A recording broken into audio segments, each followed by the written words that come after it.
तो भाइयों आपका स्वागत है। पिछले एपिसोड में हमने देखा कि हानली सोरिंग हेवन सिटी आता है ट्रेड मीटिंग को अटेंड करने के लिए, जहां पर उसकी मुलाकात चाइल्ड फायर ड्रैगन से होती है और वे एक छोटे से ट्रेड मीटिंग को अटेंड करने के लिए जाते हैं, जहां पर सभी अपने ट्रीजर्स को प्रेजेंट कर रहे होते हैं। फिर आती है बारी हानली की। तो जिसने भी पिछला वीडियो नहीं देखा है जाके उसे पहले देख ले, तभी आगे की स्टोरी समझ में आएगी। तो अब आगे जैसे उस ओल्ड मैन ल्यू का ट्रांजिशन सक्सेसफुल होता है तो अब हानली की बारी आ जाती है। और क्योंकि हानली ने शुरू में ही एक ओल्ड कल्टिवेटर से स्कारलेट एसेंस मशरूम को एक्सचेंज कर लिया था, सभी कल्टिवेटर्स का फोकस इस समय हानली पर ही होता है कि हानली अब क्या निकालने वाला है। वहीं हानली बिल्कुल शांत अंदाज में खड़ा होता है और उसके हाथों में 2 सफेद बॉक्स होते हैं जो हानली ने पहले से ही तैयार करके लाया था। फिर हानली कहता है कि मेरे पास grade 6 water attribute demon cores हैं और 2 स्टार्क 1000 ईयर ओल्ड स्पिरिट हर्ब है। इन्हें मैं एक पीस ऑफ ऑरिक एसेंस के लिए एक्सचेंज करना चाहता हूँ, और अगर डायरेक्ट एक्सचेंज ना हो पाए तो मैं इनमें से एक बॉक्स से उसकी इन्फो चाहता हूँ कि वो कहाँ पर मिल सकता है। जैसे हानली यह कहता है उसके हाथों से एक हल्की सी कंपन होती है और अजूरा लाइट चमकती है। दोनों जेड बॉक्स एक साथ खुल जाते हैं और अंदर से एक लाल और एक नीला डीमन कोर चमक रहा था, और साथ में 2 हमेशा के लिए ताजा लगने वाले जेड ग्रीन स्पिरिट हर्ब रखे थे जो चमकते हुए एक अलग ही डिवाइन ऑरा फैला रहे होते हैं। वहीं वो सब कल्टिवेटर जब सुनते हैं कि ऑरिक एसेंस, आसपास बैठे सभी कल्टिवेटर्स का चेहरा अजीब हो जाता है। सबको समझ आ रहा था कि डीमन कोर्स और 1000 ईयर ओल्ड स्पिरिट हर्ब अपनी जगह पर प्राइसलेस है, लेकिन उनकी कीमत ऑरिक एसेंस के सामने भी बहुत कम थी। अगर डायरेक्ट ऑरिक एसेंस एक्सचेंज करना ही होता तो हानली की यह चीजें सिर्फ एक छोटी से अमाउंट के बराबर होती। पूरा ऑरिक एसेंस लेने के लिए यह काफी नहीं था, लेकिन अगर कोई बस जगह की इंफॉर्मेशन दे दे तो जहाँ पर ऑरिक एसेंस मिल सकता है तो यह काफी अच्छा ट्रेड था। तो एक ग्रेड 6 डेमन कोर या 1000 ईयर ओल्ड स्पिरिट हर्ब देना बहुत ही जेनरस ट्रेड माना जाता है। सबको पता था कि सिर्फ इंफॉर्मेशन की कीमत कभी भी एक्चुअल आइटम के बराबर नहीं होती है। कई जगह एसेंट कल्टिवेटर र्यून और ट्रीजर के बारे में लोगों को नॉलेज होती है, लेकिन उन जगहों में खतरा इतना ज्यादा होता है कि बड़े से बड़े कल्टिवेटर भी मुश्किल से जान बचाकर निकल पाते हैं। और इसका सबसे बड़ा एग्जाम्पल था डेविल फॉल वैली, जो हेवनली साउथ कॉन्टिनेंट के सेंटर में था। लीजेंड कहते हैं कि ये वैली एक एंसेंट बैटलफील्ड था जहाँ पर डेविल कल्टिवेटर्स ने अपने सबसे खतरनाक रिस्ट्रिक्शन लगाए थे, और वहाँ का बैटल इतना ज्यादा डिस्ट्रक्टिव था कि स्पेस के अंदर कई सारे छोटे छोटे क्रैक बन गए थे। पूरी वैली अनस्टेबल हो गई थी। अंत में दोनों तरफ के म्यूचुअल डिस्ट्रक्शन हुआ था और वह बैटलफील्ड बस एक डेथ ट्रैप बनकर रह गया था। वे स्पेस क्रैक्स और डेडली रिस्ट्रिक्शन उस वैली को इतना ज्यादा डेंजरस बनाते थे कि काउंटलेस सालों से हजारों कल्टिवेटर्स उस वैली में घुसे लेकिन कभी वापस नहीं आ पाए। लगभग 10,000 साल गुजर गए, आज तक किसी में हिम्मत नहीं होती है कि वहां जाए। इसलिए उस जगह के लोग सबसे ज्यादा डेडली रीजन मानते हैं। ऑरिक एसेंस भी वैसे ही एक रेयर और अननोन चीज थी। इस वजह से कोई भी कल्टिवेटर हानली के रिप्लाई करने के लिए वॉइस ट्रांसमिशन नहीं भेजता। सब सिर्फ उसे देखते हैं लेकिन चुप रहते हैं। हानली को अंदर से ही थोड़ा डिसअपॉइंटमेंट हुआ। यहाँ पर हानली ने अपने वेल्थ को छुपाया था, उसने सबसे अपने प्रीशियस आइटम को निकाले ही नहीं थे, और इस वजह से ट्रेड करने का चांस बहुत कम हो गया था। लेकिन सबसे ज्यादा अफसोस इस बात का हुआ कि इतने सारे नेशन सोल के कल्टिवेटर होने के बावजूद किसी को ऑरिक एसेंस के बारे में कुछ नहीं पता। हानली ने दिल में अपनी एक गहरी सांस ली और सब पर एक नजर घुमाई। उसके चेहरे पर एक अजीब सी सोच थी और वह चुपचाप वापस जाकर बैठ गया। अगला कल्टिवेटर तुरंत अपने ब्लैक टूल रिफाइनमेंट मटेरियल निकालकर इंट्रोड्यूस करने लगता है। हानली ध्यान से सुनता है, लेकिन थोड़ी देर बाद उसने अपनी आंखें बंद कर ली। लेकिन हानली की नजरों ने एक छोटी सी चीज नोटिस की थी। डाविस्ट हेवन क्रिस्टल का एक्सप्रेशन चाहे कितना भी काम दिख रहा था, लेकिन उसकी आंखों में एक पल के लिए हेजिटेशन चमक रहा था। हानली को शक हुआ कि शायद हेवन क्रिस्टल के पास ऑरिक एसेंस ना हो, लेकिन उसके पास शायद उसका इन्फो हो सकता है। उसे शायद पता हो कि वह कहाँ पर मिल सकता है। हानली ने तुरंत फैसला कर लिया कि उसे क्या करना है, लेकिन अपने पेशेंस और टेम्परमेंट की वजह से वह अभी चुप रहता है। हानली को पूरा यकीन था कि अगर थोड़ा सा भी क्लू है तो उसको सही वक्त पर जरूर इन्फॉर्मेशन मिल जाएगी। लंबी ट्रेडिंग के बाद जब सब कल्टिवेटर अपने अपने रिक्वायर्ड मटेरियल एक्सचेंज कर चुके थे तो डाविस्ट हेवन क्रिस्टल खुद फ्लोर के सेंटर में आया। उसने मुस्कान के साथ कहा कि फिर दोस्त, लगता है ज्यादातर लोगों ने जो चाहा था वो पा लिया है। अगर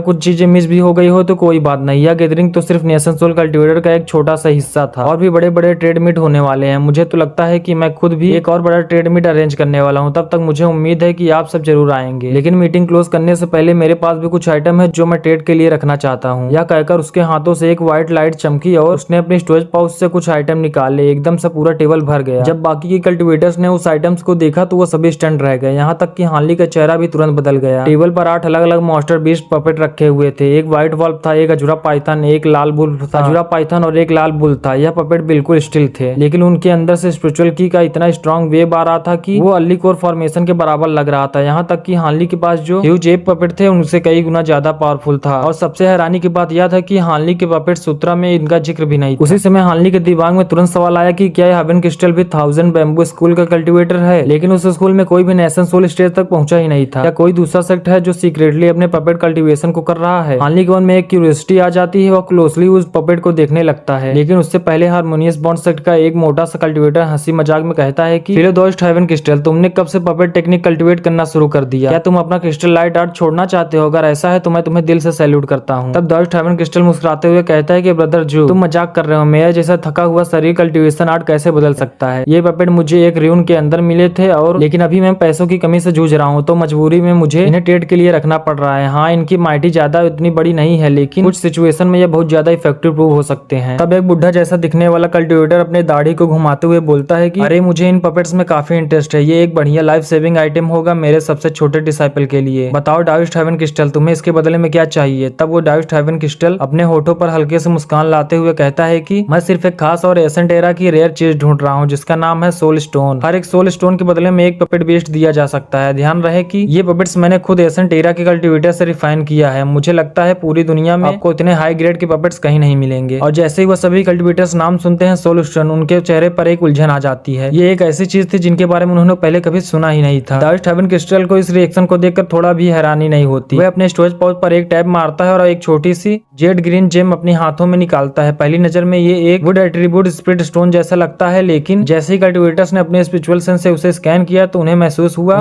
हुआ कि यह स्टोन काफी अजीब था, ठंडा और गहरा एनर्जी रिलीज कर रहा था। यह बिल्कुल अलग था एक नॉर्मल वुड एट्रीब्यूट स्टोन से। तब वो दाविश हेवन क्रिस्टल स्टोन को अपने उंगलियों में घुमाते हुए कहता है कि हो सकता है कुछ फिलो दाविश के पास ये आइटम हो, लेकिन उन्हें इसके असली नाम के बारे में पता ना हो। देखो मेरे पास एक है ताकि आप सभी पहचान लो। तभी एक डेविल डॉग का कल्टीवेटर जो ब्लैक की में लपटा हुआ होता है एकदम से चिल्लाते हुए कहता है कि कितना अजीब है, ये बिल्कुल गोस्ट एनर्जी जैसा लग रहा है, लेकिन यह उससे कई गुना ज्यादा शुद्ध है। तब वो दाविश हेवन क्रिस्टल कहता है कि मुझे नहीं पता कि ये स्टोन अंदर से क्या कंटेन करता है, लेकिन ये पक्का है कि यह नॉर्मल गोस्ट की नहीं है, और अगर होता तो मैं इसके बदले में अपने पपेट कभी एक्सचेंज नहीं करता। तब वो डेविल डॉग कल्टीवेटर यह सुनकर मान जाता है और टॉपिक को आगे नहीं बढ़ाता है। हार्ली ने जैसे ही यह जेम देखा तो उसके मास्क के अंदर के चेहरे पर एक बड़ा सा बदलाव आ गया। उसकी आंखें तेजी से चमक उठी। अगर उसने सही देखा था तो ये सो कॉल्ड सोल स्टोन असल में वही उम्ब्रा बीस्ट क्रिस्टल है जो उसने उम्ब्रा रियलम से हासिल किया था। उम्ब्रा रियलम के नेटिव उसे बीस्ट क्रिस्टल कहते थे। वही रियलम जहाँ पर हार्ली फंस जाता है और वहाँ पर कोई भी स्पेशल की नहीं था और वो एक पहाड़ के ऊपर से निकल के बाहर आता है अभी कुछ एपिसोड पहले ही। लेकिन इस स्टोन का रियल नेम एंसेंट एरा के कल्टीवेटर्स ने सोल स्टोन रखा था। हार्ली अपने मन ही मन सोचता है कि ये दाविश हेवन क्रिस्टल सिर्फ ये पपेट ही नहीं बल्कि काफी सोल स्टोन भी जमा कर रहा है। दोनों चीजें हेवेनाइट हॉल में सामने आई थी। मतलब ये आदमी यह कहकर हार्ली शांत हो जाता है, लेकिन ये सोल स्टोन वाकई में काफी रेयर था। काफी देर तक कोई भी कल्टीवेटर सामने नहीं आया। आखिर में एक कल्टीवेटर ने बहुत ही हेजिटेशन के साथ एक स्टोन निकाला और एक पपेट के लिए ट्रेड किया। दाविश हेवन क्रिस्टल ने और लोगों को बुलाया लेकिन कोई भी नहीं आया। उनकी आंखों में थोड़ा डिसअपॉइंटमेंट था। यह देखकर हेवन क्रिस्टल थोड़ा भी हैरान नहीं होता क्योंकि उसे पहले से अंदाजा था। तभी जैसे ही वो अपने पपेट को वापस रखने वाला था एकदम से कोई कल्टीवेटर उस रूम में खड़ा हो गया। दाविश हेवन क्रिस्टल के चेहरे पर एक्साइटमेंट आ गई। जब उसने उस व्यक्ति को देखा तो वह बोलता है कि फिलो दाविश, क्या तुम्हारे पास भी सोल स्टोन है। वह व्यक्ति हार्ली था। उसने बिना कुछ बोले अपने हाथ को पलटे और उसके हाथों में एक ग्रीन जेम आ गया है। जेम एक चिकन एग के साइज के बराबर था। उस दाविश हेवन क्रिस्टल ने जो अभी ग्रीन जेम दिखाया था उससे कई गुना बड़ा और इसके अंदर की आईसी की आंखों से क्लियरली दिख रही होती है। जब दाविश हेवन क्रिस्टल यह देखता है तो उसकी आंखें फटी की फटी रह जाती हैं। उसके चेहरे पर एक तुरंत खुशी की चमक आ जाती है और वो कहता है कि फिलो दाविश, यह तो वाकई में बहुत ज्यादा रेयर है और पावरफुल है, कमाल की चीज है। ठीक है, तुम अपनी पसंद के 2 पपेट को चूज कर सकते हो। मैं पक्का यकीन दिलाता हूँ कि आपको कोई भी नुकसान नहीं होगा। तब हार्ली मुस्कुराते हुए कहता है कि नहीं। यह सुनकर दाविश हेवन क्रिस्टल थोड़ा भी गुस्सा नहीं होता और प्यार से पूछता है कि क्या हुआ फिलो दाविश, क्या तुम्हें लगता है कि यह कम है? बताओ तुम्हें कितने चाहिए। तब हार्ली आराम से बोलता है कि सभी पपेट कैसा रहेगा। यह सुनकर वो दाविश हेवन क्रिस्टल बोलता है कि सारे 6 पपेट। क्या तुम्हें यह नहीं लगता कि यह कुछ ज्यादा ग्रीडी हो रहा है? तब हार्ली हंसी के साथ कहता है कि बिल्कुल नहीं, तुम्हें तो इस स्टोन के साइज को देखते ही समझ जाना चाहिए था, और वैसे भी तुम्हारे लिए इतना बड़ा सोल स्टोन। इतना ही कहकर वह शांत हो जाता है और दाविश हेवन क्रिस्टल की तरफ एकदम घूर कर देखता है। और जब दाविश हेवन क्रिस्टल यह देखता है तो उसका चेहरा तुरंत बदल जाता है। उसने हार्ली को गहरी नजर से देखा और फिर एक लंबे साइलेंस के बाद बोला, ठीक है, ऐसा बड़ा सोल स्टोन वाकई में रेयर होता है, मुझे इसकी काफी जरूरत है। ठीक है, मैं तुम्हें सारे पपेट दे दूंगा। यह सुनकर रूम में बैठे हुए सभी कल्टीवेटर्स काफी शॉक हो गए। वे हार्ली के हाथों में एक साइज सोल स्टोन को देखने लगे। वे हार्ली को देखकर काफी हैरान होते हैं कि एक ऐसा आदमी जिसने एक ही रेयर आइटम से पूरे ट्रेड को खत्म कर दिया। हार्ली ने बिना किसी इमोशन के साथ सोल स्टोन को आगे बढ़ा दिया और एक ही स्वीप में सारे पपेट्स को अपने स्टोरेज पाउच में रख लिया। लेकिन कोई नहीं देख पाया कि उस पल हार्ली का हाथ हल्का सा हिला था। दाविश हेवन क्रिस्टल के चेहरे पर एक उलझन भरा एक्सप्रेशन आ जाता है और उसकी आंखें तेजी से चमक उठती है, लेकिन तब तक हार्ली वापस अपनी जगह पर आ चुका था। और इसके बाद दाविश हेवन क्रिस्टल अनाउंस करता है कि ट्रेड मीट अब खत्म हुआ। धीरे धीरे सभी कल्टीवेटर्स पवेलियन को छोड़कर जाने लगते हैं। हार्ली की पार्टी भी बाहर आई। काफी देर तक सभी चुप रहे। जब आगे चलकर एक सड़क 2 में बदल गई तब चाइल्ड फायर ड्रैगन अपनी बड़ी सी आवाज में कहता है कि फिलो दाविश, अब मैं आपके साथ नहीं चल सकता क्योंकि मेरा एक अपॉइंटमेंट है, इसलिए अब मैं जा रहा हूँ। तब वो ओल्डली स्माइल करते हुए कहता है कि कोई बात नहीं ब्रदर लान, अगर आपको काम है तो जाइए, वैसा भी हमारे रेसिडेंस आस पास ही है, फिर मिलने का मौका जरूर मिलेगा। फिर वो चाइल्ड फायर ड्रैगन बोलता है कि ठीक है मैं चलता हूँ और बिना झिझक के बाद तुरंत चला जाता है आगे। हार्ली उसे दूर जाते हुए देखकर स्माइल के साथ बोलता है कि फिलो दाविश फायर ड्रैगन वाकई में एक कमाल के आदमी है। तब वो ओल्ड मैन समझाते हुए बोलता है कि जी हाँ, एक्चुअली ब्रदर लान ने बचपन में एक अजीब पौधे को खा लिया था, उसकी वजह से उसकी शकल और साइज एक बच्चे की तरह रह गई, लेकिन अंदर से वह बहुत ज्यादा सीधा और ईमानदार है। और हमारे ड्रिफ्टिंग क्लाउड सेट का सबसे फ्रेंडली दोस्त भी वही है एसेंट शॉर्ट सेट से। तब हानली कहता है इसका मतलब एसेंट शॉर्ट सेट के एल्डर ड्रिफ्टिंग क्लाउड सेट को ज्यादा इज्जत नहीं देते। तब ओल्ड मैन ल्यू धीरे से बोलता है बिल्कुल सही जूनियर मास्टर ब्रदर हान, अब आप क्या करना चाहते हो? क्या आप रेस्ट करना चाहते हो कि कुछ और खरीदना चाहते हो? तब हानली कहते हैं एक्चुअली मुझे कुछ रेयर मटेरियल चाहिए था, मैं सोच रहा हूँ कि मार्केट में जाके थोड़ा देख लूं, शायद कुछ अच्छा ही मिल जाए। तब ओल्ड मैन तुरंत बोलता है कि अच्छा है, वैसे मैं भी कुछ खरीदने का प्लान कर रहा था, चलो अलग अलग हो जाते हैं। और फिर दोनों तुरंत अलग अलग अपने रास्ते चले जाते हैं। सोरिंग हेवन सिटी का मार्केट ड्रीम क्लाउड माउंटेन के मार्केट से कई गुना ज्यादा बड़ा था। हानली शहर के एक वेस्टर्न मार्केट के एक रोड पर चल रहा था। दोनों तरफ के शॉप को ध्यान से देखते हुए वह अंदर ही अंदर सोच रहा था कि उसने जो ओल्ड मैन ल्यू से कहा था वह बिल्कुल सही था। हानली को कुछ रेयर टालिस्मान रिफाइनमेंट मटेरियल की जरूरत थी। हानली के पास अभी भी कुछ स्पिरिट बीस्ट कोर और उसका ब्लड था जो उसने साइटेड स्टासी से कलेक्ट किया था, लेकिन सप्लीमेंट्री चीजों में जैसे हाई ग्रेड पेपर टालिस्मान भी उसके पास नहीं थे। उसे अपने टालिस्मान रिफाइनमेंट स्किल को नेक्स्ट लेवल पर ले जाना था, क्योंकि वह एक खास चीज बनाने वाला था, स्पिरिट सब्जुगेशन टालिस्मान। हानली ने अभी तक टालिस्मान को पूरी तरह से स्टडी नहीं किया था, लेकिन बोन शेड में जो रिकॉर्ड था उससे क्लियर था कि इसका पावर बहुत ज्यादा होने वाला है। एक ऐसी चीज जो उसकी जान बचा सकती थी एक क्रिटिकल मोमेंट पे, और हानली ऐसी चीज कभी भी वेस्ट नहीं करता। लेकिन यह टालिस्मान एक नॉर्मल एलिमेंट टालिस्मान से कई गुना ज्यादा मुश्किल था, और अगर हानली उस टालिस्मान को बनाना चाहता है तो उसे अपना सक्सेस रेट को इम्प्रूव करना पड़ेगा, मतलब अपने टालिस्मान रिफाइनमेंट स्किल को अपग्रेड करना पड़ेगा, और उसका एक नया टालिस्मान ब्रश भी लेना पड़ेगा क्योंकि उसका पुराना वाला भी यूजलेस था। और यहाँ पर हानली को रिफाइनमेंट के लिए बेसिक मटेरियल काफी इजीली से मिल जा रहे थे, लेकिन एक अच्छा ब्रश मिलना काफी मुश्किल था। हानली दो शॉप में गया जहाँ पर टॉप ग्रेड के ब्रश मिलते थे, लेकिन दोनों शॉप में देखने के बाद वह काफी डिसअपॉइंट हुआ और वापस चला आया। वहाँ के सभी ब्रशेस हाई ग्रेड टालिस्मान को बनाने के लिए ठीक थे, लेकिन स्पिरिट सब्जेक्शन टालिस्मान जैसे सीक्रेट और एडवांस टालिस्मान के लिए बिल्कुल लायक नहीं थे। टालिस्मान ब्रशेस असल में एक तरह के स्पिरिट टूल होते हैं जो स्पेशली टालिस्मान मास्टर के लिए बनाए जाते हैं। ये जनरली लो या मिड ग्रेड की क्वालिटी के होते हैं। और एक और बात, अगर किसी टालिस्मान मास्टर के पास मैजिक पावर कम हो तो वे फोर्सफुली एक हाई ग्रेड ब्रश को यूज करके अपने सक्सेस के चांस को और भी ज्यादा बढ़ा सकता था। इस वजह से बहुत कम टालिस्मान मास्टर अपने कल्टिवेशन पर ध्यान देते हैं, ज्यादातर अपने पूरे टाइम पर सिर्फ टालिस्मान रिफाइनमेंट में घुसे रहते हैं, और इसी वजह से majority of talisman cultivator core formation stage से नीचे ही रहते हैं। पूरे हवेली साउथ में बस कुछ ही रेयर टालिस्मान रिफाइनमेंट मास्टर थे जो कोर फॉर्मेशन तक पहुंचे थे, और नेशन सोल तक के हानली के नॉलेज में कोई भी नहीं था। और जो नेशन सोल कल्टिवेटर होते भी थे उनके टालिस्मान रिफाइनमेंट भी अलग अलग होते हैं, और वो सभी सिर्फ एक या दो हाई ग्रेड टालिस्मान बना पाते थे सिर्फ अपने लिए। और क्योंकि हाई ग्रेड बीस्ट और उनके ब्लड बहुत ज्यादा रेयर होते हैं तो इन टालिस्मान को प्रोटेक्शन भी बहुत लिमिटेड होता है, और उन नेशन सोल कल्टिवेटर्स का सक्सेस रेट बहुत ज्यादा बेकार होता है। और इसी वजह से एक सिंगल हाई ग्रेड टालिस्मान इतना ज्यादा महंगा होता है कि जितना एक टॉप ग्रेड मैजिक टूल होता है। कल्टिवेटर की दुनिया में एक इंटरेस्टिंग बात थी कि ज्यादातर एलिमेंट हाई ग्रेड टालिस्मान उतना पावरफुल नहीं होते थे, इनका पावर लेवल मैजिक टीचर से भी नीचे था। और इसी वजह से जैसे ही कोई कल्टिवेटर कोर फॉर्मेशन की स्टेज पर पहुंचता है तो वो अक्सर 5 एलिमेंट मैजिक टेक्निक को छोड़ देता है। लेकिन इसका मतलब यह नहीं है कि सारे हाई ग्रेड मैजिक टेक्निक बेकार है। हानली को पता था कि कुछ 5 एलिमेंट मैजिक टेक्निक ऐसे भी थे जो इतना ज्यादा पावरफुल थे कि नेशन सोल कल्टिवेटर भी उनका एक सीधा अटैक को ब्लॉक करने की हिम्मत नहीं करते थे। लेकिन प्रॉब्लम यह था कि टेक्निक को कल्टिवेट करना और उसको समझना बहुत ही ज्यादा मुश्किल था, और उसका इस्तेमाल करना तो और भी ज्यादा कठिन था। मतलब सिंपल शब्दों में, जब तक आप एक टेक्निक को यूज करोगे तब तक सामने वाला कल्टिवेटर आपको 4 बार मार चुका होगा। हानली ने सुना था कि मुलान स्पेल वॉरियर ने अपने लिमिटेशन को तोड़ दिया था। उन्होंने ऐसी स्पीड टेक्निक बनाई थी जिससे वह इंस्टेंट में उसका यूज कर सकते थे, मतलब उनके लो ग्रेड स्पेल वॉरियर भी इजिली अपने लेवल के कल्टिवेटर के बराबर हो जाते थे बिना टालिस्मान या मैजिक टूल के। और उनके हाई ग्रेड वॉरियर तो अपनी स्पिरिचुअल टेक्निक को मैजिक ट्रीजर के साथ यूज करके अपनी पावर को डबल कर देते थे, और इसी वजह से वो अपने बराबर के कल्टिवेटर को इजिली हरा देते थे और हाई ग्रेड कल्टिवेटर को भी काफी अच्छा टक्कर दे देते थे। और इसी वजह से हवेली साउथ के बड़े बड़े सुपर पावर की मजबूरी में मुलान ट्राइब के खिलाफ एकजुट हुए थे, लेकिन फिर भी वो मुलान ट्राइब को हराने की बजाय सिर्फ अपनी जान बचाकर भाग पाए थे। हानली जब से नेशन सोल स्टेज पर आया था उसने तब से ही हाई ग्रेड मैजिक टेक्निक को पढ़ना शुरू कर दिया था ताकि वो अपनी कमी को पूरा कर सके। लेकिन सच यह था कि टेक्निक को हानली इतनी धीमी स्पीड से यूज कर रहा था कि मतलब जब तक वो अटैक करता उस वक्त तक उसके लेवल कल्टिवेटर उसको 8 बार मार चुका होता। फिर भी अगर एक हाई ग्रेड टालिस्मान और एक मैजिक ट्रीजन एक साथ अटैक हो तो उसका असर बहुत ही डेडली होता है, और अगर ये टालिस्मान लो ग्रेड टालिस्मान की तरह 30 टालिस्मान एक साथ यूज हो तो लेट नेशन सोल स्टेज के कल्टिवेटर को भी भागना पड़ जाता, क्योंकि यह अटैक एक साथ 30 नेशन सोल कल्टिवेटर के अटैक के बराबर होता है। चाहे सामने वाले के पास दुनिया का सबसे पावरफुल डिफेंस हो, नेशन सोल स्टेज की लिमिट के अंदर वह उस अटैक को बर्दाश्त नहीं कर पाता। लेकिन प्रॉब्लम यह था कि यह सिर्फ एक इमेजिनेशन था, कोई भी कल्टिवेटर इतना ज्यादा वेस्टफुल नहीं होता है कि एक सिंगल अटैक में लाखों स्पीड स्टोन उड़ा दे। और हाई ग्रेड टालिस्मान वैसे भी मार्केट में खरीदने को नहीं मिलते हैं, जो कुछ अवेलेबल होते हैं वे ज्यादातर डिफेंस नेचर के होते हैं, ऑफेंसिव नहीं होते हैं। हाल ही यही सब सोचकर एक मार्केट की गलियों में चल रहा होता है, उसकी नजर कंटिन्यूसली बड़े बड़े शॉप पर जा रही थी जहाँ पर यूजुअली टालिस्मान ब्रश या टॉप ग्रेड चीजें मिलती थी। छोटी दुकानों की तरफ उसने देखना भी जरूरी नहीं समझा था, उनके पास सिर्फ नॉर्मल मैजिक टूल ही होते हैं। सिटी में और भी कल्टिवेटर्स घूम रहे थे, ज्यादातर फाउंडेशनल एस्टेब्लिशमेंट के स्टेज पर थे। कभी कभी कोई कॉर्पोरेशन का कल्टिवेटर भी दिख जाता था कि कंडेंसन का कल्टिवेटर्स तो सिर्फ सिटी के नेटिव ही लग रहे थे। हाल ही अपने कल्टिवेशन का मिड कोर फॉर्मेशन तक छुपा लिया था, इस वजह से फाउंडेशन एस्टेब्लिशमेंट के कल्टिवेटर उसका रिस्पेक्ट दे रहे थे, लेकिन कोर फॉर्मेशन वाले उसे एक नजर में इग्नोर कर दे रहे थे और इस वजह से हार्ली आराम से पूरे शहर में घूम पा रहा था। लेकिन जैसे ही वह एक पवेलियन के पास से निकलता है, उसने देखा कि दिन काफी बीत चुका था, शाम होने लगी थी, सभी शॉप्स ने चांदी जैसे पत्थर को जला दिए थे और रात का माहौल बन रहा था। हार्ली डिसाइड करता है कि 2 और शॉप चेक कर लेता हूँ, उसके बाद सीधा रेसिडेंट लौट जाऊंगा। लेकिन तभी उसे थोड़ी दूर से एक तेजी से बहस की आवाज सुनाई दी। कुछ कल्टिवेटर्स एक दुकान के सामने जमा थे और वहाँ पर काफी शोर शराबा हो रहा था। हार्ली ने पहले तो सोचा कि चलो इसे इग्नोर करते हैं, लेकिन जैसे ही वह एक कदम बढ़ाता है, उसने एक गुस्से से भरी आवाज सुनी, तुम्हारे ड्रिफ्टिंग क्लाउड सेट के कल्टिवेटर बस चोर ही है, तुमने मेरे एक तालिस्मान को बर्बाद कर दिया और यहाँ से भागना चाहते हो। उसके बाद एक यंग लड़के की आवाज आती है कि मैं भाग कहाँ रहा हूँ, मैं तो तुम्हें पैसे देना चाहता हूँ, लेकिन मेरे पास अभी स्पीड स्टोन कम है, मैं अभी कई सारे सामान खरीद के आ रहा हूँ इस वजह से। वैसे भी ये तो एक elementary mid grade fire cloud talisman है, ये 300 स्पीड स्टोन के कैसे हो सकते हैं, ज्यादा से ज्यादा ये 100 स्पीड स्टोन के होंगे, लेकिन फिर भी मैं तुम्हें अपने सेट का मंडेलियन दे रहा हूँ और तुरंत अपने सेट के मेंबर से पैसे लेकर वापस आऊंगा। यह सुनते ही हार्ली के पैर तुरंत रुक जाते हैं। ये आवाज उसको फैमिलियर लग रही होती है। ये शायद उसके सेट का कोई डिसाइपल था और एक ग्रैंड एल्डर होते हुए उसका फर्ज था कि वो अपने सेट को डिफेंड करे, इसलिए हार्ली बिना देर किए उसी तरफ चल देता है। थोड़ी देर में वो देखता है कि एक छोटी सी दुकान के सामने कुछ कल्टिवेटर खड़े होते हैं और उनके पीछे एक लड़का था ब्लैक क्लॉथ पहने हुए। ये फायर क्लाउड माउंटेन का सुनहो था। हार्ली ने इस लड़के को पहले भी शॉर्ट से ट्रायल असेंबली में देखा था 20 साल पहले। सुनहो के सामने 3 और कल्टिवेटर खड़े थे जो क्लियरली दुकान के शॉपकीपर और उनके असिस्टेंट थे। शॉपकीपर जो एक छोटा सा दाढ़ी वाला आदमी था, वह सुनहो को बड़े गुस्से से देख रहा था और कहता है कि तुम्हारा वर्थलेस मेंडेलियन किसी काम का नहीं है, मैं तुम्हारे सेट के पीछे स्टेट ऑफ सी तक थोड़ी जाऊंगा। सीधी बात, अगर तुम्हारे पास स्पिरिट स्टोन नहीं है तो अपना स्टोरेज पाउच खोल दो और अपना सामान कलेक्शन के तौर पर यहाँ पर छोड़ दो। और जहाँ तक फायर क्लाउड तालिस्मान की बात है, तुम उसे मिड ग्रेड बोलते हो, लेकिन ये सोरिंग हेवन सिटी एक तालिस्मान ग्रैंड मास्टर का रिफाइंड तालिस्मान है। मैंने तो सिर्फ 300 स्पिरिट स्टोन ले रहा हूँ जो ऑलरेडी एक फेवर है। क्या ड्रिफ्टिंग क्लाउड सेट के सारे कल्टिवेटर इतने बड़े फ्रॉड हैं? उस शॉपकीपर ने अपने असिस्टेंट के हाथ में रखे एक वुडन बॉक्स को बड़े ही रिग्रेट के साथ देखा, जैसे कि उसका बहुत बड़ा लॉस हो गया है। तब सुनो एक हैरानी से स्माइल के साथ कहता है, ठीक है मान लेता हूँ तुम्हारी बात सही है, ये तालिस्मान एक ग्रैंड मास्टर का बनाया हुआ है। तब वो शॉपकीपर चिढ़कर बोलता है, क्या तुम्हें पहचान है कि ये ग्रैंड मास्टर का है या नहीं? तुम मुझे क्लियरली पैसा देना ही नहीं चाहते, तुम मुझे मजबूर मत करो कि मैं सिटी के इन फोर्सेस को बुलाऊं। या सुनते ही सुनहुओ के चेहरे का रंग उड़ जाता है। उनको पता था कि 9 नेशन की यूनियन इन फोर्सेस किसका साइड लेंगे। और जिसके बाद वो अपने स्टोरेज पाउच को पैड करता है और कई सारे तालिस्मान को निकालता है। ये तालिस्मान हाई ग्रेड नहीं थे, लेकिन इनकी कीमत 300 स्पिरिट स्टोन से कम नहीं थी। सुनहो ने गुस्से से कहा, ये चली गई। देखते ही वो शॉपकीपर तुरंत उस तालिस्मान को खींचने लगता है, लेकिन जैसे उस शॉपकीपर ने उस तालिस्मान को लेने की ट्राई किया, सुनहो की नजर एक फटे हुए येलो तालिस्मान पर पड़ी। उसका चेहरा बदल गया और उसने तुरंत उसको वापस खींच लिया। सिर्फ बाकी के तालिस्मान को शॉपकीपर को दे दिया। वह शॉपकीपर यह देखकर हैरान रह गया, फिर हंसकर बोला कि क्या तुम एक फटी हुई तालिस्मान के लिए इतना नर्वस हो गए? क्या ड्रिफ्टिंग क्लाउड सेट के इतने लोग गरीब हैं? और वे फिर से अपने हाथ को बढ़ाता है उस तालिस्मान को लेने के लिए, लेकिन उसी वक्त एक ब्लर के अंधेरे के साथ एक नया फिगर उनके सामने आ गया। जिसे देखते ही सुनहो का चेहरा एकदम बदल गया। वहीं वह शॉपकीपर गुस्से से पीछे हो गया और वह गुस्से से बोलता है कि तुम कौन हो, यहाँ पर क्या करने आए हो? तब हार्ली आराम से कहता है कि कुछ नहीं, मुझे बस इतना लगा कि तुमने हमारे ड्रिफ्टिंग क्लाउड सेट का नाम 3 बार गलत तरीके से लिया। अब जरा ये बात मेरे सामने फिर से बोलो। और इसी के साथ हार्ली की बॉडी से बहुत तेज प्रेशर रिलीज हुआ और पास के कल्टिवेटर शॉक से पीछे हट गए और जिनके पास कम कल्टिवेशन थी वो जमीन पर तुरंत गिर पड़े, जैसे पूरी दुनिया का बोझ उन्हीं पर आ गया हो। और वहां से गुजर रहे 2 कोर फॉर्मेशन के कल्टिवेटर भी एकदम से पैनिक में हिल पड़े और चिल्लाए कि नेशन सोल कल्टिवेटर सिंगर, अब नेशन सोल कल्टिवेटर है। हार्ली अपना सिर घुमाते हुए देखता है 2 कोर फॉर्मेशन कल्टिवेटर को एकदम ठंडी नजर से, और उसकी नजर इतनी तीखी होती है कि जैसे तलवार काट रही हो। और उन दोनों कल्टिवेटर के गले की बातें उनके गले में ही अटक जाती है और एकदम चुपचाप वो एकदम खड़े रह जाते हैं, जैसे कि उनके ओट सिल गए हो और उनकी सांसें एकदम रुक जाती है। और उधर जो शॉपकीपर था उसके 2 असिस्टेंट थे, उनका हाल और भी बुरा हो गया था, क्योंकि वो हार्ली के स्पिरिचुअल प्रेशर के सबसे पास थे, इस वजह से वो जमीन पर दब गए थे। उनकी हालत एकदम ऐसी थी जैसे उनका दम घट रहा था, ना ही वो हिल पा रहे थे ना बोल पा रहे थे। बस उनकी आंखों में मौत का डर दिख रहा था। जैसे उन्होंने सुना कि वह इंसान एक नेशन सोल कल्टिवेटर है, उनका खून जम गया। वह बेचारे कोशिश कर रहे थे लेकिन माफी भी नहीं मांग पा रहे थे, क्योंकि उनकी आवाज तक नहीं निकल रही थी। और वहीं जो पास के कल्टिवेटर थे उनका तुरंत रंग उड़ जाता है और वह तुरंत भाग जाते हैं वहां से। और तभी सुनहो अपने सिर को झुकाते हुए कहता है कि डिसाइपल सुनहो अपने मास्टर एंसेस्टर हान को प्रणाम करता है। यह सुनते ही हार्ली की नजर सुनहो के हाथ में पड़े हुए फटे हुए तालिस्मान पर जाती है और हार्ली कहता है कि लगता है तुम्हें मेरे परिचय की जरूरत नहीं है, तुम ऑलरेडी मुझे जानते हो। और यह सुनते ही सुनहो के दिमाग में एक बात आई कि जब उसने सीक्रेट एरिया में हार्ली के सामने कुछ ज्यादा ही बदतमीजी से उससे बात की थी, और जैसे उसे यह याद आया उसका हालत और भी खराब हो जाती है। वह कहता है कि डिसाइपल उस वक्त मार्शल एंसेस्टर की असली शक्ति को नहीं पहचानता था, कृपया मुझे माफ कर दीजिए, मैंने जो भी आपको गलत शब्द बोले थे। हार्ली ने उसकी तरफ शांत नजर से देखा और कहता है कि उस वक्त मैं भी इस सेक्ट का एल्डर नहीं बना था, इसलिए मैं तुम्हें छोड़ दे रहा हूँ। और फिर हार्ली कहता है जो तुम्हारे हाथ में फटा हुआ तालिस्मान है वो लगता है कि मेरे किसी रिलेशन का। यह सुनकर सुनहो का एकदम हालत खराब हो जाती है, उसके चेहरे पर हैरानी की चमक आ जाती है। वो तुरंत खुश होकर हार्ली को वह तालिस्मान देने लगता है, लेकिन हार्ली उसे रोक देता है और कहता है कि इस बारे में हम बाद में बात करेंगे। और फिर हार्ली की नजर आसमान में पड़ती है जहाँ से कुछ स्ट्रीक ऑफ लाइट आ रही होती है। ये सोरिंग हेवन सिटी के प्रोटेक्टर थे 9 नेशन यूनियन के इन फोर्सेस। तब तक वो सिल्वर लाइट उनके सामने आ जाती है और उसमें से एक पीला बालों वाला बुढ़ा आदमी निकलता है। उसके चेस्ट पर एक गोल्डन स्वॉर्ड का सिंबल बना होता है जो दिखाता है कि ये इन फोर्सेस है 9 नेशन यूनियन के। वो बुढ़ा आदमी जैसे ही हार्ली के खौफनाक ऑरा को देखता है वो समझ जाता है कि उसका लेवल का है, लेकिन उसका काम ही था कि वो इस सिटी के लॉ को फॉलो करे और नेशन सोल कल्टिवेटर के सामने भी उसे जाना ही पड़ता। वो हार्ली के सामने आता है और रिस्पेक्ट के साथ हाथ जोड़कर कहता है कि जूनियर सोरिंग हेवन सिटी का इन्फोर्सेस है, इस जूनियर का नाम वुफई है। सीनियर आप क्यों नाराज हैं? आप मुझे बताइए, अगर मैं कर सका तो मैं आपके जरूर मदद करूंगा। तब हानली कहता है कि कुछ खास नहीं, मैं यहाँ से सिर्फ गुजर रहा था तो मैंने सुना कि यह shopkeeper mayor drifting cloud set के बारे में कुछ गलत कह रहा है। मैं बस इससे कह रहा था कि वह शब्द दोबारा बोलकर दिखा। या सुनते ही वुफई का चेहरा एकदम बदल जाता है। वह तुरंत नरम आवाज में कहता है कि यह शॉपकीपर तो बकवास कर रहा है सीनियर, इसकी हिम्मत कैसे हुई कि यह सीनियर को नाराज करे? तुम तीनों तुरंत माफी मांगो। वह बुढ़ा आदमी पहले हानली को शांत करने की कोशिश करता है, फिर उस शॉपकीपर पर तुरंत अपना गुस्सा निकालने लगता है। यह देखकर हानली तुरंत अपने स्पिरिचुअल प्रेशर को वापस ले लेता है, जिसके बाद वो शॉपकीपर और उनके असिस्टेंट एकदम आराम की सांस लेते हैं। लेकिन उनका चेहरा एकदम सफेद पड़ चुका था, जैसा कि उनका सारा खून निकल चुका हो। वे तुरंत हाथ जोड़कर कहता है कि सीनियर मुझे माफ कर दे, या जूनियर से बकवास कर रहा था, मेरा मतलब किसी भी तरह से आपको अपमान करना नहीं था। और अभी जो फिलोदास ने मेरे फायर क्लाउड तालिस्मान को खराब कर दिया, मैं उसके लिए कुछ भी नहीं मांगूंगा। लेकिन यह सुनते ही हानली एक खतरनाक स्माइल के साथ कहता है कि क्या तुम्हें लगता है मैं तुम्हें इतनी आसानी से छोड़ दूंगा? पहले मुझे वो फायर क्लाउड तालिस्मान दिखाओ जो तुमने बॉक्स में रखा है। अगर वो वाकई में ग्रैंड मास्टर द्वारा बनाया गया है तो मैं तुम्हें अपने डिसाइपल की तरफ से स्पिरिट स्टोन दूंगा, लेकिन अगर नहीं तो तुम समझ ही सकते हो। यह सुनते ही शॉपकीपर का हालत एकदम खराब हो जाता है। वो तुरंत घुटनों पर आ जाता है और कहता है कि नहीं सीनियर, उसकी जरूरत नहीं है, वो फायर क्लाउड तालिस्मान एक आम सा तालिस्मान ही है, जूनियर किसी भी सजा को स्वीकार करेगा। हानली जब यह सुनता है तो वह सिर्फ एक नजर डालता है उस ओल्ड बुड्ढे पर जो इन्फोर्सर था 9 नेशन यूनियन का। यह देखते ही वुफई तुरंत समझ जाता है। वह कहता है सीनियर आप चिंता ना करें, मैं आपको बिल्कुल भी निराश नहीं करूंगा, आप इस मैटर को मुझ पर छोड़ दीजिए। तब हानली अपना सिर हिलाकर कहता है ठीक है, मेरे पास इतना टाइम नहीं कि मैं इतनी छोटी सी बातों पर अपना टाइम बर्बाद करूँ। वह सुनहो की तरफ इशारा करता है और कहता है कि चलो तुम मेरे साथ चलो, जिसके बाद हानली और सुनहो की बॉडी एकदम ब्लर की तरह वहां से गायब हो जाती है। तो इस वीडियो को यहीं तक रखते हैं। अगर वीडियो पसंद आई हो तो लाइक कर देना और चैनल पर नए हो सब्सक्राइब कर देना। मिलते हैं नेक्स्ट वीडियो में।